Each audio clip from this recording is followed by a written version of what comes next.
ఉజ్జయిని నుండి ఓంకారేశ్వర్కి అయితే స్టార్ట్ అయినాం.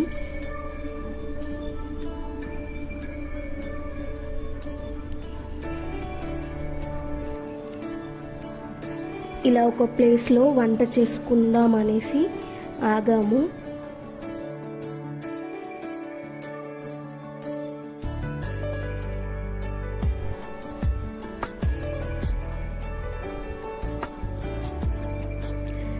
వన్ వీక్ ట్రిప్కి వెళ్ళాం, కానీ 1 వీక్ కూడా బయట ఎక్కడ తినలేదు.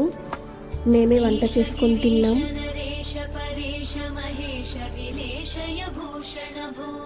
సాంబ సదా శివ శంభో శంకర శరణం మే తవ చరణయుగం.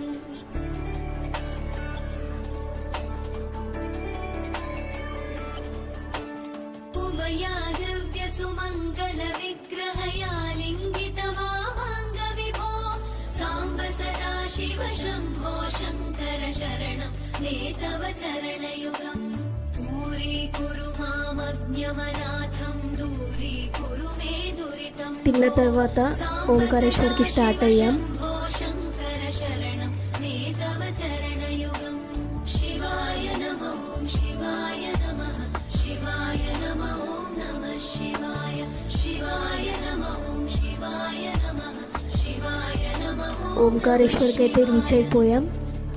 టెంపుల్కి ఇక్కడ నుండి 2 కిలోమీటర్స్ వెళ్ళాలంట, వెళ్తున్నాం.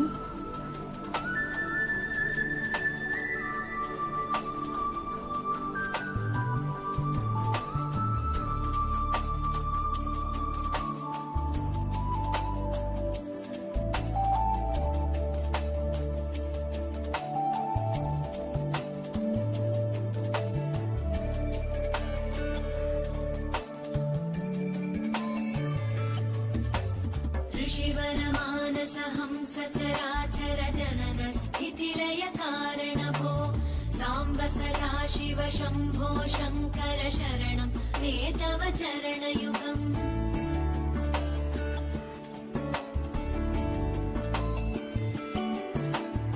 अन्तःकरण विशुद्धिं भक्तिं च त्वयि सतीं प्रदेहि विभो साम्ब सदा शिव शंभो शंकर शरणं. ఇక్కడ నుండి చూడడానికి అసలు వ్యూ ఎంత బాగుందో.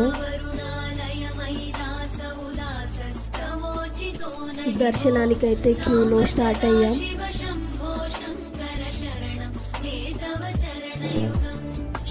ఓంకారేశ్వర్ మధ్యప్రదేశ్లోని నర్మదా నది ఒడ్డున ఉంటుంది. 12 జ్యోతిర్లింగాలలో ఓంకారేశ్వర్ 4వ జ్యోతిర్లింగం.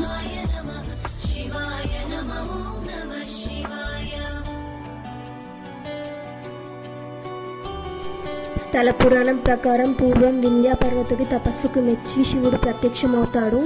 అప్పుడు పర్వతరాజు ఎల్లప్పుడూ తన శిరస్సుపై ఉండే వరం కోరుతాడు. అప్పుడు పరమేశ్వరుడు పార్థివాకారంలో అమలేశ్వరుడు, అమరేశ్వరుడు అనే 2 రూపాలలో ఇక్కడ వెలిసాడు. ఈ 2 లింగ రూపాలను ఒకే జ్యోతిర్లింగంగా భావిస్తారు. ఓంకారేశ్వర్లో నర్మదా నది నర్మదా మరియు కావేరిక అనే 2 పాయలుగా ప్రవహిస్తుంది.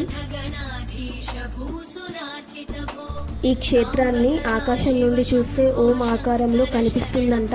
అందుకే దీనికి ఓంకారేశ్వర్ అనే పేరు వచ్చిందంట.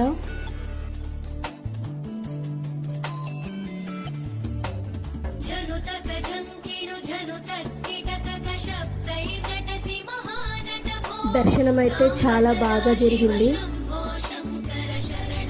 దర్శనం కాగానే డిన్నర్ చేసేసి ఇంటికి బయలుదేరాం. ఈ ట్రిప్ అయితే చాలా బాగా జరిగింది.